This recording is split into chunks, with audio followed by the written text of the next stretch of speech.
Hello, hello, my fitness focused friends. Thanks so much for coming back and joining Trim the Fat. Never too late to be healthy. Good to see everybody. Glad you're here. Listen, I wanted to just jump back in really quick and talk about the previous blog. And we talked about, hey, how are we going to eliminate and reduce sugar out of our diets, right? And we talked about three strategies that we could put in place really quick to get this thing going. The first strategy that we talked about, if you remember, subjective thinking. We are just going to make up our minds and make a decision that that's what we're going to do. We're going to eliminate sugar from our diets. And if we can't totally eliminate it, certainly we're going to make an intentional effort to reduce it. Number two, we said, hey, we got to make a plan. If we're going to do this thing, we're going to do it right. We got to make a plan. The old saying, hey, if you fail to plan, you plan to fail. We don't want anybody to fail. We want everybody to be successful. The third point that we said in strategy, we said, hey, we got to make sure that we keep our protein up, right? Because we want to keep those insulin levels very even, and we want to incorporate some above ground vegetables such as broccoli, cauliflower, Brussels sprouts, asparagus. The list goes on, but these are really good vegetables and nutrient dense vegetables that will really keep you full, keep you satiated, because the last thing we want to do is be hungry, because when you're hungry, those cravings increase, and guess what?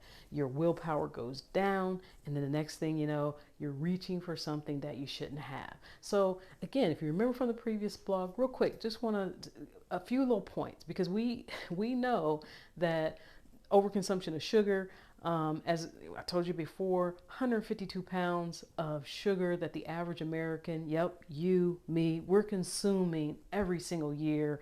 That equates to about 22 teaspoons of sugar per person per day. Just a lot of sugar, which leads to what? Adverse effects on our health, right? It could possibly lead to type 2 diabetes. It could lead to fatty liver disease. It could lead to some cognitive issues. There's been this relationship between Alzheimer's and overconsumption of sugar. Just a lot of things that, hey, we're trying to live our best lives. We don't want to be bothered with all that, right? Right. So this is why we're on this quest. We also said, hey, listen, we got to put some things in place. How, again, incorporate into our plan. What are we going to do? So today I just wanted to talk to you really quick about a few more things that might help, right? Number one, substitutions. Don't be afraid to substitute. This is not a plan where we're saying that it's all about deprivation, it's all about elimination. It really is just about substituting and taking small steps. Remember, I told you those small steps lead to big outcomes. And so don't be afraid. Just start one by one. Say, okay, if I'm not going to eat refined sugar, but I like sweets, what am I going to put in place for that, right? So there's some sugar substitutes that you can use in moderation, of course, like everything. We got xylitol, we got erythritols that are out there, and I mentioned some of those in a previous blog and showed you.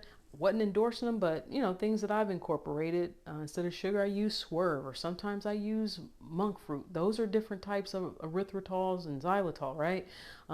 Also told you, I listened to a lot of Dr. Westman, and Dr. Westman says, look, if you can't afford those things, there are some, less pricey alternatives for you.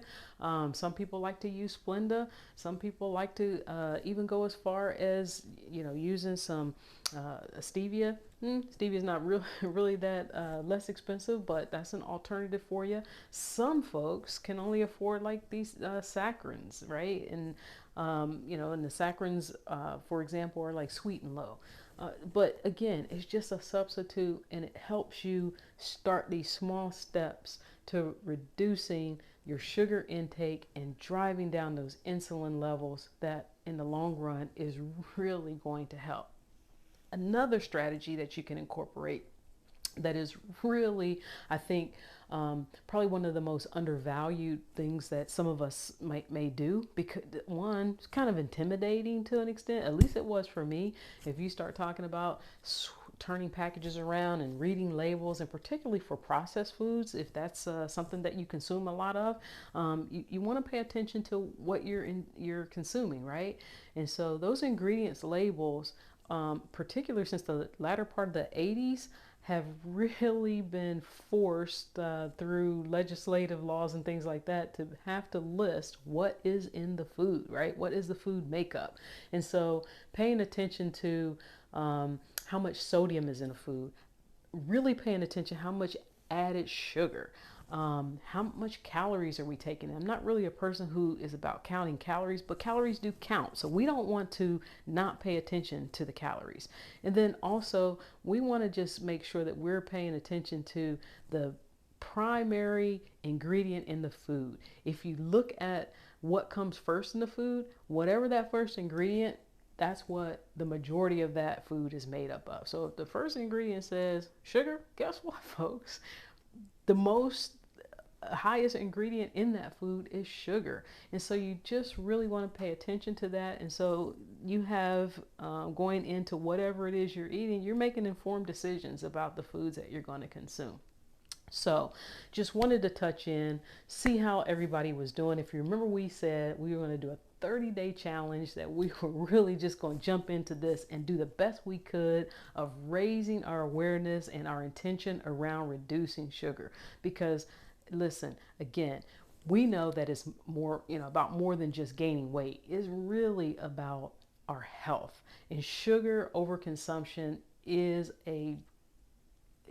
leading to a lot of sicknesses and illnesses that we could avert by taking these small intentional steps. So my fitness focused friends, listen, that's all I got for you today. But again, I just wanted to touch in and tell you, I hope everybody's doing well. I hope you're being successful on your challenge. If you haven't started, get started. Hey, look, you got to start. Right? In anything that you're trying to endeavor, you gotta just get started. And that doesn't mean that every day is going to be a success, but you'll be closer to achieving and accomplishing the goals that you're trying to achieve around your betterment of your health.